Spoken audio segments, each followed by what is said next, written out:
রাজধানীর হাজারীবাগে এক স্কুল ছাত্রী হত্যার ঘটনায় তার প্রেমিক সিয়ামকে গ্রেফতার করেছে পুলিশ। বৃহস্পতিবার ঢাকা মহানগর পুলিশের উপ পুলিশ কমিশনার মাসুদ আলম জানান, প্রেম ঘটিত কারণে ওই হত্যার ঘটনা ঘটেছে।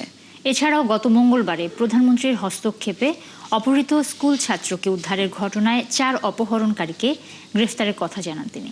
বিস্তারিত ইমতিয়াজ সনির প্রতিবেদনে। বুধবার রাতে হাজারীবাগের একটি গলিতে সিয়াম ও বিনতি দুজন একসাথে হেঁটে যাচ্ছিলেন। কিছু সময় পর রক্তমাখা চাকু নিয়ে উদ্ভ্রান্তের মতো দেখা যায় সিয়ামকে। উদ্ধার করা হয় বিনতির ক্ষতবিক্ষত মরদেহ। ঘটনার পরপরই সিয়ামকে ধরতে অভিযানে নামে হাজারীবাগ থানা পুলিশ।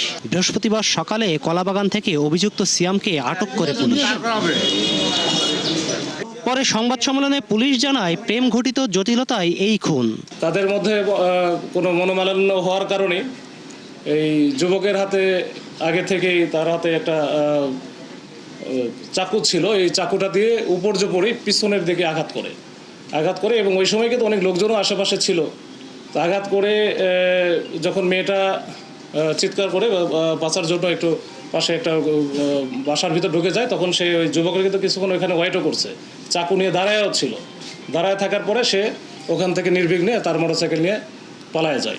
স্থানীয় কিছু সূত্র এবং সব কিছু মিলিয়ে আমরা জানতে পারি যে আসলে এই সিয়াম নামে যে ছেলেটার সাথে মেয়েটার হয়তো বা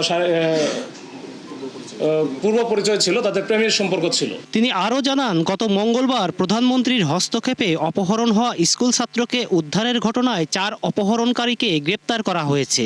ছেলেটার কাছ থেকে আমরা কিছু বর্ণনা শুনেছি। পরবর্তীতে আমরা সিসি ক্যামেরা আশেপাশে যেগুলো ছিল ওই বিল্ডিংয়ের আশেপাশে তথ্য প্রযুক্তির ব্যবহার করে আমরা মোটামুটি 4-5 জনকে শনাক্ত করি। এর মধ্যে গতকাল রাত্রে কিন্তু আমরা দেখেন যে আমরা 4 জনকে ধরেছি।